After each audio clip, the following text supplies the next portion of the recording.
My blood ran cold when I saw the pieces of white paper falling onto the polished mahogany table, floating like broken petals under the golden light of the crystal lamp. They were the remains of my wedding invitation. My mother, Eleanor Vance, held the silver scissors with fingers trembling with suppressed fury, while my father, Richard Vance, crossed his arms over his gray Armani suit, his jaw tense as a string about to snap. My older sister, Tiffany, sipped champagne with a barely disguised smirk. My Aunt Carol fanned herself with a linen napkin, her eyes bright with contained scandal. And at the back of the dining room, next to the antique silver sideboard, stood Mark, Tiffany's fiancé, discreetly recording everything with his phone, as if this humiliation were a collectible spectacle. A disgrace, my mother said, dropping the last pieces. Marrying a foreigner with no last name, no known family, no visible fortune. You have publicly dishonored us. A nobody, my father added, pouring himself more wine without looking at me. A supposed carpenter from Oregon. Is that all the Vance name deserves? I stood by the empty chair, in the navy blue dress I had chosen so carefully, feeling the air in the dining room, perfumed with white roses and candle wax, thicken like oil. My name is Isabel Vance Monteverde. I'm 22 years old. And this is the story of how my family tried to destroy me at a Sunday dinner without knowing that the woman they humiliated was the same one who would, 3 weeks later, force them to look at the ocean from a $40 million cliffside estate in Malibu. And what do you say? Tiffany asked, leaning across the table, her diamond earrings swaying like pendulums. Aren't you going to defend your carpenter? My Aunt Carol let out a nervous chuckle. Child, think it over. If you cancel now, the scandal will be smaller. Your father can introduce you to the Arellano's son. Good name, good assets. You have 1 week, my father said, closing the subject with the authority of a judge. Either you cancel that ridiculousness, or you stop being my daughter.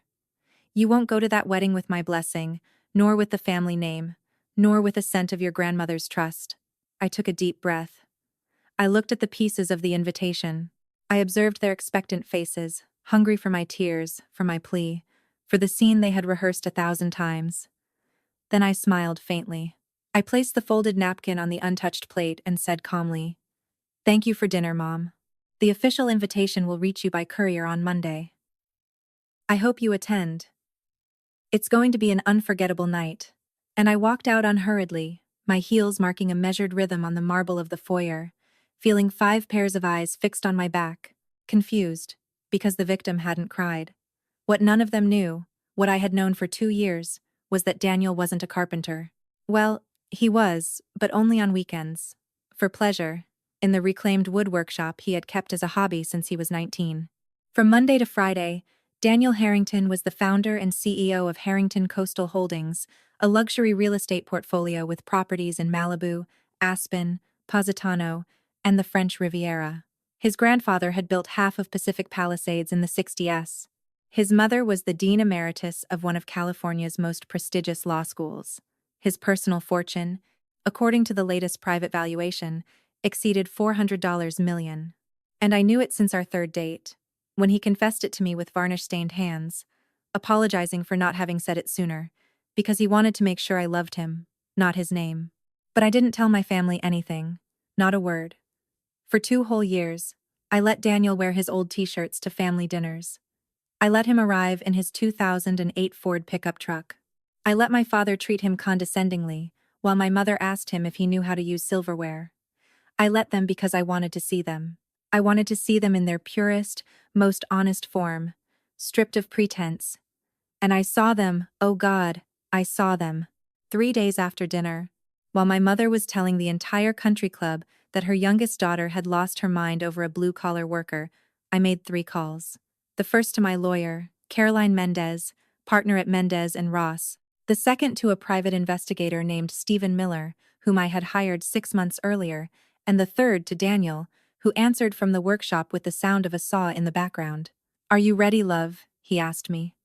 Ready, I replied. It's time to send out the real invitations. On Monday morning, a messenger in a white uniform delivered to my parents' house, Tiffany's, my Aunt Carol's, and every family member who had been at that dinner, an ivory linen envelope, sealed with gold wax and engraved with the Harrington estate crest. Inside, An invitation printed on handmade paper announced the wedding of Isabel Vance Monteverde to Daniel Alexander Harrington II, to be held at Villa Salter, the Harrington family's private $40 million estate overlooking the Malibu cliff. Attached was the itinerary. Helicopter transport from Los Angeles, 2 nights accommodation at the estate, and a guest list that included a former governor, 2 founding partners of private equity funds, and the groom's best man, an actor whose name even my father would have recognized. I was told later, by 3 different sources, what happened at my parents' house when they opened the envelope. My mother collapsed into the French armchair in the foyer, her hand on her chest, murmuring Daniel's name over and over. My father called his secretary 3 times to verify if Harrington Coastal Holdings was real. Tiffany threw her coffee cup against the wall, and my Aunt Carol, as the maid who had been in that house for 30 years would tell me later, locked herself in the bathroom to cry because she had behaved foolishly. The phone started ringing that same afternoon. I let it ring. On Wednesday, my mother appeared at my building with a bouquet of white peonies and swollen eyes. I received her in the lobby. I didn't invite her up. Her hair was freshly done at the salon. She wore her mother's pearl necklace, and a nervous smile I had never seen on her face. "My love," she began, her voice trembling. "Your father and I were talking. We think we were unfair. Daniel is a wonderful man. We always thought so." I let her finish. Then I told her calmly, "Mom, I have a meeting with my lawyer in an hour. If you want to talk about the wedding, I would ask you to come on Friday at 3 p.m.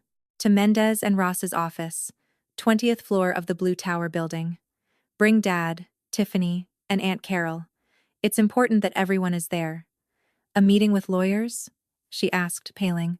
"Why?" "Because there are matters to resolve," I replied, "before the wedding. Matters you didn't know existed." She left without the bouquet. I left it in the lobby trash on my way out. On Friday at 3 o'clock sharp, the 4 of them arrived at the firm with the diligence of those summoned by a judge. My father, who usually entered any place as if it were his property, walked with his back slightly hunched.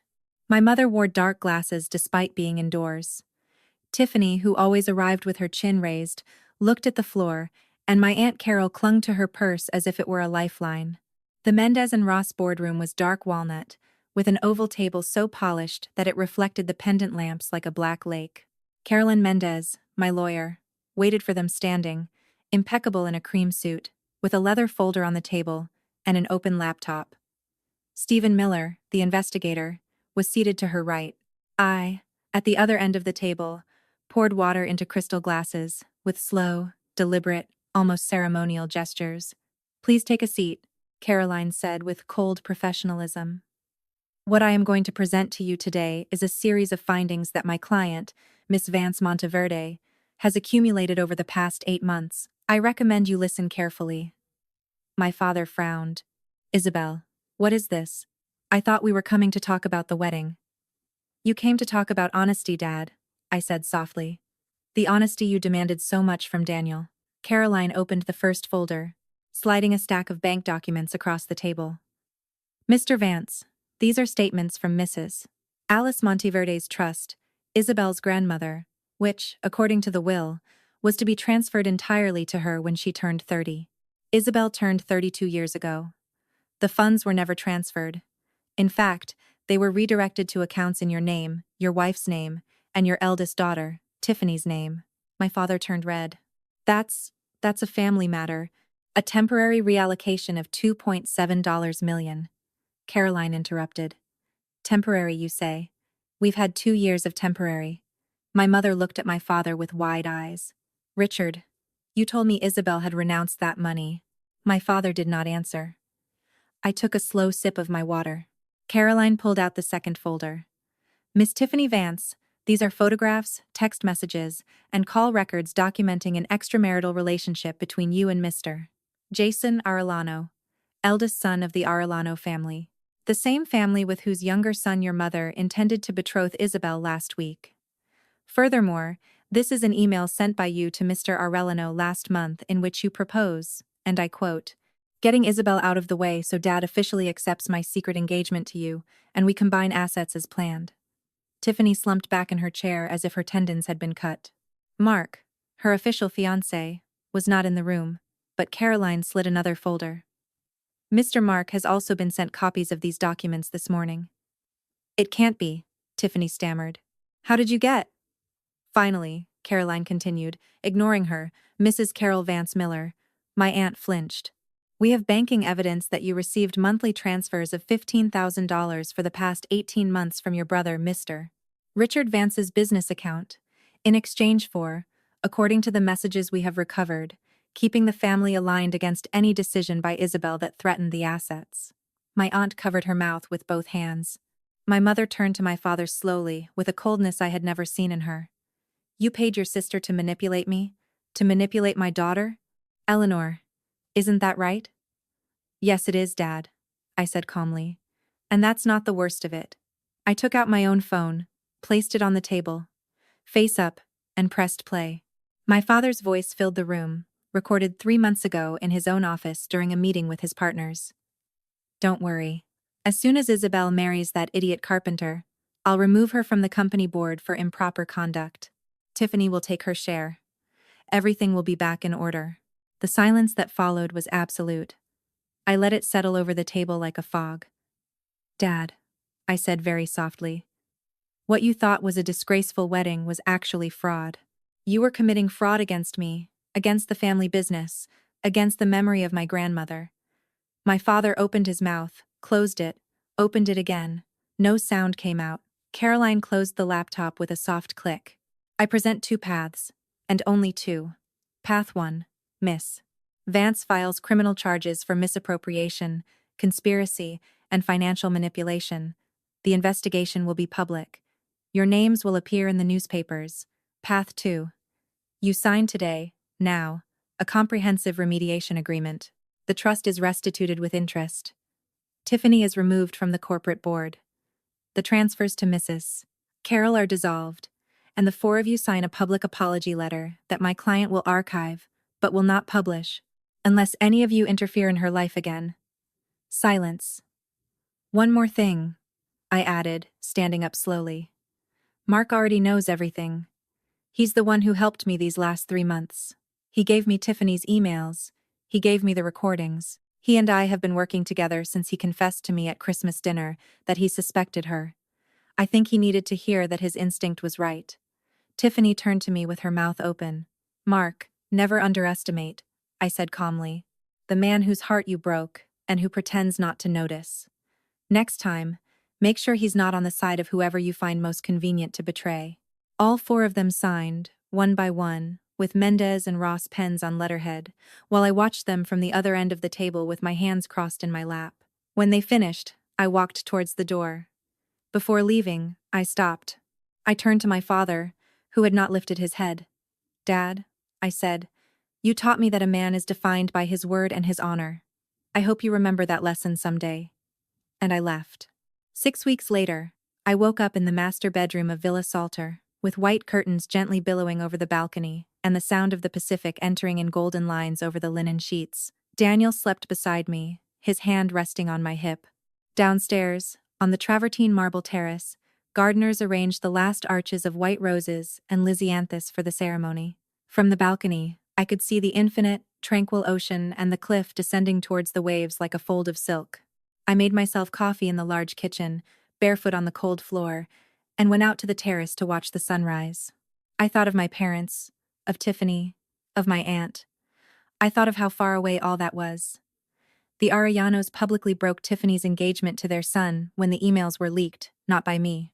Mark filed for annulment of his engagement and moved to Miami, where, I later learned, he opened an art gallery and began dating a Brazilian curator. My father was quietly removed from the family company board by his own partners, who did not tolerate the internal scandal when they found out. He lost his place at the country club. My mother stopped receiving invitations to the dinners of the 50 most important families. My Aunt Carol had to sell her weekend house because my father, forced by the agreement, stopped financing her, and her husband discovered the arrangement when the obligation to declare income arrived.